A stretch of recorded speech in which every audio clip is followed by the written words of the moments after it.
العلماء مفتی ابن مفتی خطیب اسلام حضرت مولانا استادی مفتی محمد قاسم صاحب اب آپ کے سامنے خطیب اسلام وکیل صحابہ للکار جھنگوی حضرت علامہ عبدالقدوس قدوسی سے التماس ہے دعا کر اپنے خیرات کا اظہار فرمائیں۔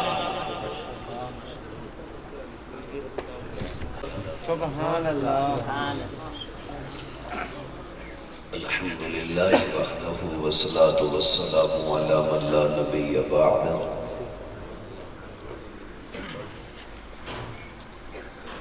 لا نبی بعدہ ولا رسول بعدہ ولا رسالت بعدہ ولا معصوم بعدہ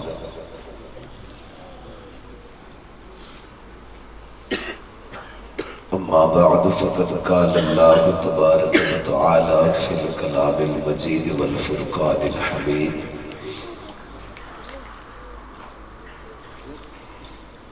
اعوذ باللہ من الشیطان الرجیم بسم اللہ الرحمن الرحیم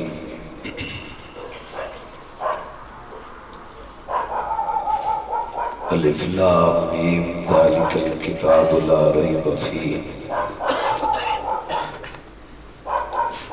هدى للمتقين صدق الله مولانا العظيم۔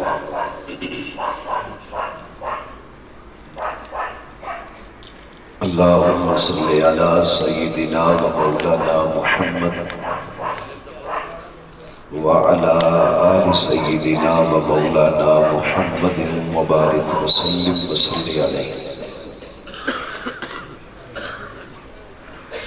یا رب صلی وسلم دائما ابدا علی حبیبک خیر الخلق کلہم۔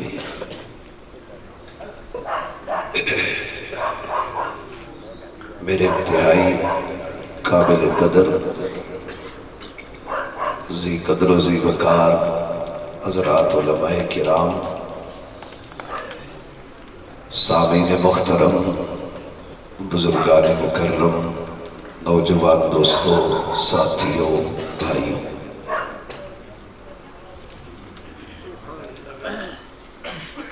اللہ تعالیٰ کے بے پناہ فضل و احسان سے آج کی اس خوبصورت مبارک تقریب میں حاضری اور گفتگو کا موقع میسر آیا ہے۔ قلبی طور پر دعا گو ہوں کہ جن دوستوں نے اس خوبصورت پروگرام کا انعقاد فرمایا، محنت کی، خلاق عالم سب کی محنتوں اور کوششوں کو بارگاہ عالیہ میں شرف قبولیت نصیب فرمائے۔ اسٹیج پر اکابر علماء کرام تشریف فرما ہے اور اسی طرح ہماری آج کی اس محفل اور تقریب کے مہمان خاص دنیا نعت اور ملک پاکستان کی ایک عظیم خوبصورت اور منفرد آواز، میرے برادر بھائی عبدالشکور ربانی برادران دامت فیوزہم تشریف فرمائے۔ میں نے حجتاً ان سے پہلے وقت کی درخواست کی کہ میری طبیعت پوری سوری ہے اور آج جتنے پروگرامات پہ جانا ہوا سب پہ ہی اختصار کے ساتھ صرف اپنی حاضری لگوانے کی نیت سے چند ایک باتیں عرض کی، تو اسی اختصار کے ساتھ میں نے یہاں پر آپ حضرات کے سامنے چند ایک باتیں عرض کرنی ہیں۔ اللہ تعالیٰ حق سچ کہنے، سننے، سمجھنے اور اس پر عمل کرنے کی توفیق نصیب فرمائے۔ قرآن مجید فرقان حمید کی سورہ بقرہ کی پہلی آیت میں نے آپ حضرات کے سامنے تلاوت کی ہے۔ اسی آیت مبارکہ کے معنی اور مفہوم کے اعتبار سے ہی میں نے چند ایک باتیں عرض کرنی ہیں کہ اللہ تعالیٰ نے سورہ بقرہ کی ابتدا میں جو الفاظ ذکر فرمایا الف لام میم، یہ حروف مقطعات ہیں اور ان کا معنی کیا ہے، تفسیر کیا ہے، تفسیر کیا ہے۔ علماء نے لکھا ہے جہاں پر بھی حروف مقطعات آتے ہیں تو وہاں اس کے ترجمے میں لکھا جاتا ہے واللہ اعلم بمرادہ، کہ اللہ کی ذات اس کے معنی، اس کے مراد، اس کے مطلب اور اس کے تفسیر کو ہی سب سے بہتر جانتی ہے۔ ایک اشارہ بعض روایات میں اس طرح ملتا ہے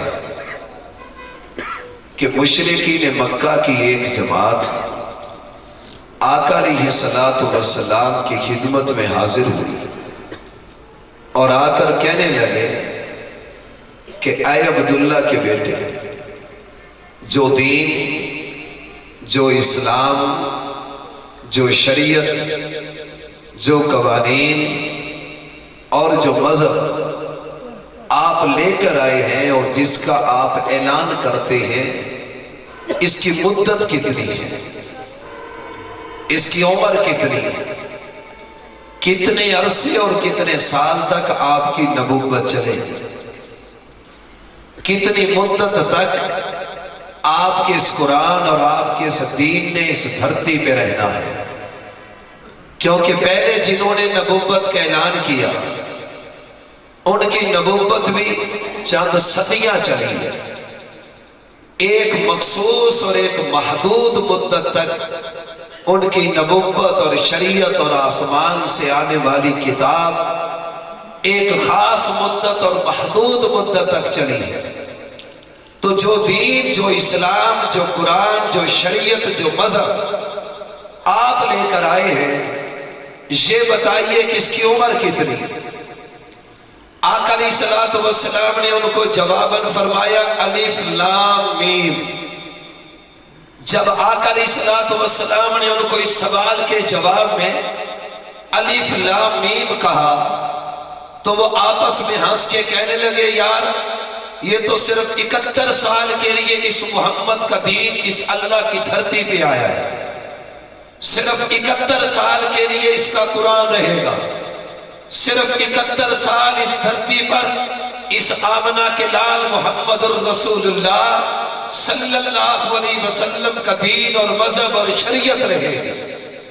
جب انہوں نے کہا نا صرف 71 سال، آقا علیہ السلام نے فرمایا الف لام میم صاد۔ وہ پھر آپس میں کہنے لگے اچھا 151 سال، صرف 1.5 صدی، صرف 150 سال اس محمد عربی کا دین رہے گا، اور پھر اس کا قرآن اور دین اور شریعت یہ باقی شرائع اور کتب اور ادیان کی طرح شاید روح زمین سے ختم ہو جائے گی۔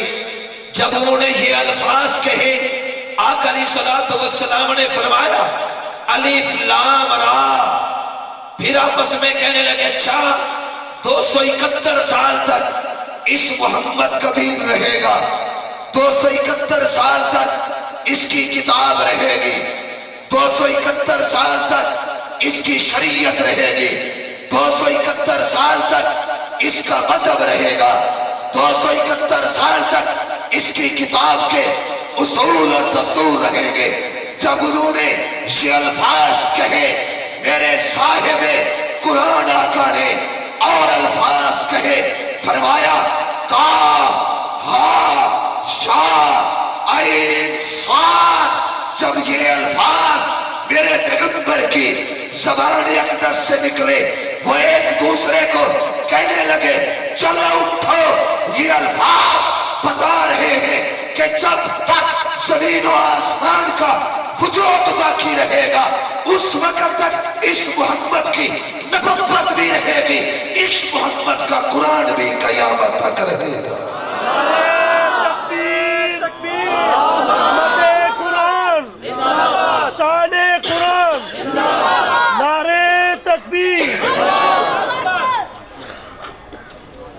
الف لام میم یہ حروف مقطعات ہیں۔ وہ شاید علم العداد کے ماہر لوگ تھے، انہوں نے اس کے اعداد نکالے جس طرح ہم بسم اللہ کے 786 نکالتے بھی الف لام میم، الف کا ایک لام کے 30، میم کے 40، 30 40 70 1 71، الف لام میم را، الف کا ایک لام کے 30، میم کے 40، را کے 200 271۔ وہ اس طرح گنتے رہے۔ آقا علیہ السلام نے جب یہ حروف مقطعات بڑھائے ایک دوسرے کو کہنے لگے یہ حروف بتا رہے ہیں قیامت تو آ سکتی ہے، اس محمد کا قرآن دنیا سے نہیں مل سکتا۔ الف لام میم ذالک الکتاب، یہ کتاب۔ یہاں پر ایک بات سننا مزہ آئے گا انشاءاللہ۔ سبحان اللہ کہہ دو بھائی، تھوڑا سا تم زور لگا دو، تھوڑا سا لگا دو۔ ذالک الکتاب، یہ کتاب لا ریب فیہ، اس میں کوئی شک نہیں ہے، شبہ نہیں ہے، یہ تغیر اور تبدل سے بابرا ہے۔ لا ریب فیہ، ایک بات سمجھنا، اللہ نے کتاب کو کہا ذالک الکتاب لا ریب فیہ، اس کتاب میں کوئی شک نہیں۔ کتاب کس کو کہتے ہیں؟ المکتوب بین المصاحف، جڑی دو گدے کے درمیان لکھی جی پئی ہوئے نے، ایک کتاب ہے المکتوب بین المصاحف، جو دو گدوں کے درمیان ہے، یہ کتاب ہے۔ اللہ نے یہ نہیں کہا ذالک القرآن لا ریب فیہ، میرے قرآن میں کوئی شک نہیں، ذالک الکلام لا ریب فیہ، میرے کلام میں کوئی شک نہیں۔ اللہ فرماتے ہیں ذالک الکتاب لا ریب فیہ، یہ جو لکھی ہوئی کتاب ہے میں اللہ عرش پہ بیٹھ کے اعلان کرتا ہوں اس لکھی ہوئی کتاب میں کوئی شک نہیں ہے۔ اے اللہ، اے ہمارے رب، اتنا تو بتا۔ ذالک الکتاب، سبحان اللہ،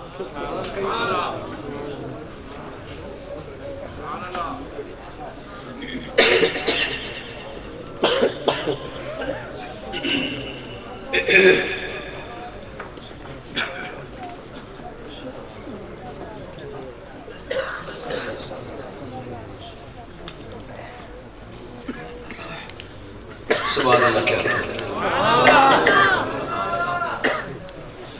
ذالک الکتاب، اس کتاب میں کوئی شک نہیں۔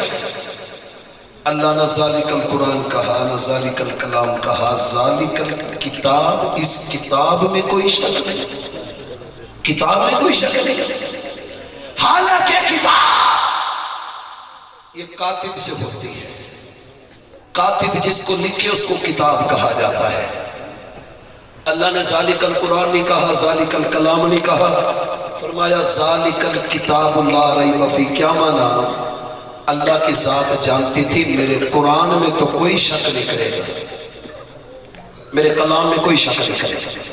ہاں آنے والے دور میں کوئی اس لکھی ہوئی کتاب کے اوپر شک کر کے یہ نہ کہہ دے کہ قرآن کے پارے تو 40 تھے، 10 ابو بکر کی بکری کھا گئی۔ قرآن کی آیات تو 16,000 تھی، 6,000 اس لیے بچی کہ 10,000 قرآن کی آیات یہ ابو بکر کی بکری کھا گئی۔ کوئی یہ نہ کہہ دے کہ اصل جو قرآن کتاب ہے وہ دنیا میں موجود نہیں، یہ تو صحابہ نے اپنی مرضی سے لکھ لی، قرآن کے کاتبوں نے اپنی مرضی سے لکھ لی، لہذا قرآن سچا ہے، کلام سچا ہے، لیکن اس کتاب میں شک اور شبہ ہے۔ اللہ نے 14 صدیاں پہلے گل مکا چھڑی۔ اللہ فرمایا ذالک الکتاب لا ریب فیہ، جیسے میرے قرآن میں شک نہیں، میرے کلام میں شک نہیں، ویسے میرے محمد کے کاتب معاویہ کے ہاتھ کی لکھی ہوئی کتاب میں کوئی شک نہیں۔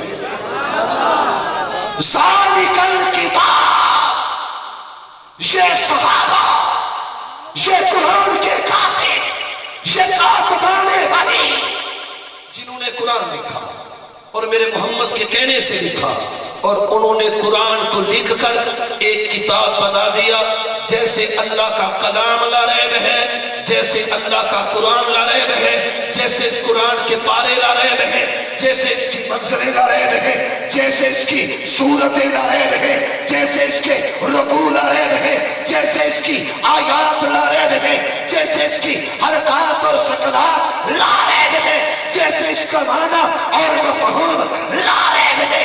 یہ اللہ اعلان کرتا ہو ذالک الکتاب لا ریب فیہ، جیسے معاویہ صحابہ کے ہاتھ کی لکھی ہوئی کتاب میں بھی کوئی شک نہیں۔ یہ قرآن بھی محفوظ ہے، یہ کتاب بھی محفوظ ہے۔ آخری جملہ لا ریب فیہ ھدی للمتقین۔ ہدن کس کو کہتے ہیں؟ اس کا معنی مطلب سمجھ لو جی۔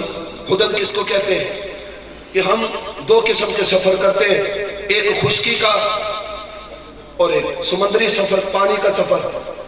جب ہم خشکی کا سفر کرتے ہیں ہمیں راستہ معلوم کرنے کے لیے نشانیاں چاہیے۔ اب میں آ رہا تھا، احمد پرشد کے کلاس کیا پوچھتا رہا بھی کہاں ہے؟ انہیں کہا یہ بکری کی کوٹھی ہے گی، آگے پمپ آئے گا، پلی ہے گی، یوں ترنا، یہ سروس پمپ ہے، یہ پیٹرول پمپ ہے، یہ دکان ہے، یہ مکان ہے، یہ موڑ ہے، یہ درخت ہے، یہ عمارتیں ہیں، یہ علامتیں ہیں منزل تک پہنچنے کی۔ یہ ہو گیا زمینی سفر خشکی کا۔ ایک سفر سمندر میں ہوتا ہے، پانی کا سفر، سمندر کا سفر۔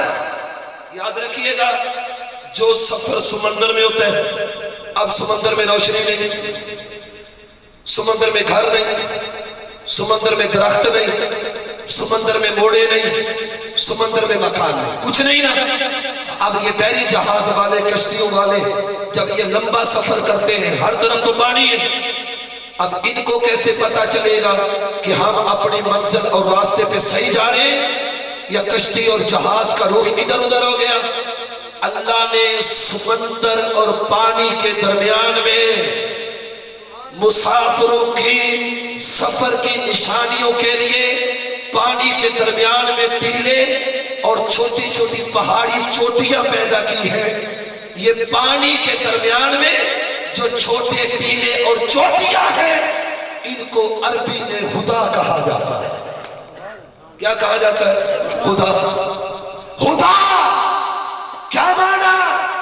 ہر طرف پانی ہے، سمندر ہے، کوئی زہری منزل تک پہنچنے کی نشانیاں نہیں ہیں۔ اللہ نے پانی کے درمیان میں چوٹیاں بنا دی، ٹیلے بنا دیے۔ جہاز والے سفر کرنے والے کہتے ہیں اس چوٹی کے پاس سے گزرو گا، یہ راستہ ادھر جاتا ہے، یہ راستہ ادھر جاتا ہے۔ یہ پانی کے درمیان میں مسافر اور سفر کرنے والوں کے منزل تک پہنچنے کی جو نشانیاں ہیں ان کو عربی میں ہدا کہا جاتا ہے۔ اللہ نے قرآن مجید کے ناموں میں سے ایک نام ذکر کیا، ہدا۔ کیا معنی؟ جیسے سمندر اور پانی کے درمیان میں اس مسافر کے منزل تک پہنچنے کی نشانیاں میں اللہ نے وہ چوٹیوں کو بنایا ہے۔ اس بے حیائی کے طوفان میں، اس فتنے کے طوفان میں، اس قرب قیامت کے زمانے میں اگر کوئی میرے نبی کا امتی میں اللہ تک یا جنت تک پہنچنا چاہے، اللہ کے رسول اور جنت تک پہنچنے کا راستہ، منزل اور نشانی ہدی للمتقین میں اللہ نے اس قرآن کو ہدی بنا کر بھیجا ہے۔ یہ قرآن بتائے گا۔ اور دوستو اب وہ جو چوٹی ہوتی ہے، ٹیلا ہوتا ہے، یہ درمیان میں کھڑا ہے، پانی کی لہر ادھر آئی، اوپر چڑھی، نیچے اتر گئی، ادھر سے لہر آئی، چوٹی کے اوپر گئی، نیچے اتر گئی۔ جب سے سمندر بنا ہے اور چوٹیاں بنی ہیں، ہر دن میں درجنوں مرتبہ پانی جاتا ہے، اوپر سے نیچے آ جاتا ہے، آج تک اس چوٹی کا رنگ نہیں بدلا، رنگ نہیں بدلا۔ وہ خدا ہے۔ اللہ نے قرآن کو کہا یہ خدا ہے۔ کیا مطلب؟ دنیا میں بڑے مذاہب آئے ہیں، بڑے حسین و جمیل نظام پیش کیے جائیں گے، بڑے لوگ آئیں گے جو اس قرآن کے اوپر، اس قرآن کے نظام کے اوپر حاوی ہونے کی کوشش کریں گے، لیکن میں اللہ بتا رہا ہوں خدا جس طرح سمندر اور پانی کے درمیان میں وہ مضبوط چوٹی اس کا رنگ نہیں بدل سکتا، ویسے قیامت کی صبح تک کوئی فتنہ میرے اللہ کے قرآن کو تبدیل نہیں کر سکتا۔ اور آخر گزارش، خدا اس سمندر کے درمیان میں اگر کوئی ڈرائیور ہوئے کبڑی انہیں روح تھی وجہ کہ یار آج چوٹی اچنا منج مارا اپنی کشتی کو، بیڑی کو یا جہاز کو، بڑا مضبوط جہاز ہو، کشتی ہو، اور وہ پوری رفتار سے لائے اور جا کر یہ جو خدا ٹیلا، یہ جو چوٹی کھڑی ہے اس میں دے مارے، اس کا جہاز تو ٹوٹے گا، اس چوٹی کو کوئی نقصان نہیں ہوگا، اس ٹیلے کو کوئی نقصان نہیں ہوگا۔ اللہ نے قرآن کے بارے میں کہا یہ خدا ہے، کیا مطلب؟ اگر کوئی دنیا کا فرعون، کوئی قارون، کوئی شداد، کوئی ظالم، کوئی جابر، کوئی دنیا کا بڑے سے بڑی سپر پاور، کوئی طاقت اگر میرے اللہ کے قرآن سے ٹکرائے گی، اللہ کی عزت کی قسم وہ طاقت تو پار پارا ہو جائے گی۔ قرآن کل بھی زندہ تھا، قرآن آج بھی زندہ ہے، قیامت کی صبح تک ہر چیز بدل سکتی ہے، میرے اللہ کا قرآن بدل یہ رہے گا انشاءاللہ، یہ رہے گا، یہ قائم اور دائم رہے گا، یہ مزید بڑھے گا، امیروں کے گھر سے نکلے گا، غریبوں کے گھر میں آئے گا، غریب چھوڑے گا یہ امیروں کے گھر میں جائے گا۔ آج قرآن الحمدللہ ہر مسلمان کے گھر میں بھی ہے، چاہے وہ جس طبقے سے تعلق رکھتے ہیں، ذمہ دار ہے قرآن کا حافظ ہے، قرآن پڑھتا ہے، سیاستدان ہے یہ قرآن پڑھتا ہے، کوئی تاجر ہے یہ قرآن کے ساتھ ہے، کوئی مزدور ہے اس کا تعلق قرآن کے ساتھ ہے۔ یہ قرآن تھا، یہ قرآن ہے اور یہ قرآن رہے گا۔ آپ کی جھولی میں مبارکباد ڈالتا ہوں، جس ملک پاکستان میں آپ رہتے ہیں، جس ملک کے ہم واسی ہیں، جس مملکت خداداد پاکستان کے ہم رہائشی ہیں، پچھلے سال اسی مہینے سے لے کر یہ پچھلی جمعرات ہمارا امتحان ہوا وفاق کا، پچھلے ایک سال میں صرف وہ مدرسے جو ہمارے وفاق المدارس کے ساتھ ملحق ہیں، رجسٹرڈ ہیں، صرف ان مدارس میں پچھلے ایک سال میں حافظ قرآن بننے والے بچوں کی تعداد 74,000 سے زائد ہے۔ سبحان اللہ کہو، کتنی ہے؟ 74,000۔ مہنگائی کا دور ہے، کمر ٹوٹ مہنگائی ہے، فتنوں کا دور ہے، فسادات کا دور ہے۔ اس زمانے میں مشکل ترین دور میں بھی آپ کا یہ منا، یہ قاری، یہ مولوی، یہ حافظ، یہ مسجد اور مدرسے والا یہ چٹائیوں پہ بیٹھ کر تب بھی میرے اللہ کے قرآن کو اس انداز سے لے کر چلا ہے۔ پچھلے سال میں 74,000 قرآن کے حافظ اور قاری آپ کے مدارس نے آپ کو دیے ہیں، اور انشاءاللہ اس آنے والے سال میں یہ تعداد اور بڑھے گی، پھر اور بڑھے گی، پھر اور بڑھے گی، اور انشاءاللہ یہ بڑھتی رہے گی۔ آپ سے صرف اتنا کہتا ہوں، اٹھ مرد مجاہد ہوش میں آ، تعمیر خلافت پیدا کر، کیوں فرقے فرقے ہوتا ہے، اب ایک جماعت کو پیدا کر تو بھی ترقی دنیا میں، اسباب تجارت پیدا کر، قارون کی دولت ٹھکرا دے، عثمان کی دولت پیدا کر، اسلام میں کر تو بڑھتا ہے، ظلم سے پھر کیوں ڈرتا ہے، یا اسلام کا نام نہ لے، یہ شوق شہادت پیدا کر، دل سے کو گھبرائے نہ، حالات بدلنے والے ہیں، جو کانٹے بن کر آئے تھے وہ لمحے ٹلنے والے ہیں، مظلوموں کی آہوں نے شولوں کی ادائیں کہنی ہیں، جو قید و قبض بیگانوں کے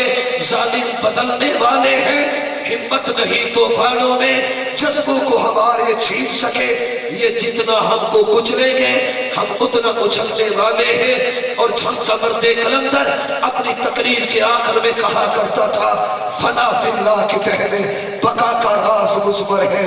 جسے مرنا نہیں آتا اسے جینا نہیں آتا. وآخر دعوانا ان الحمدللہ رب العالمین.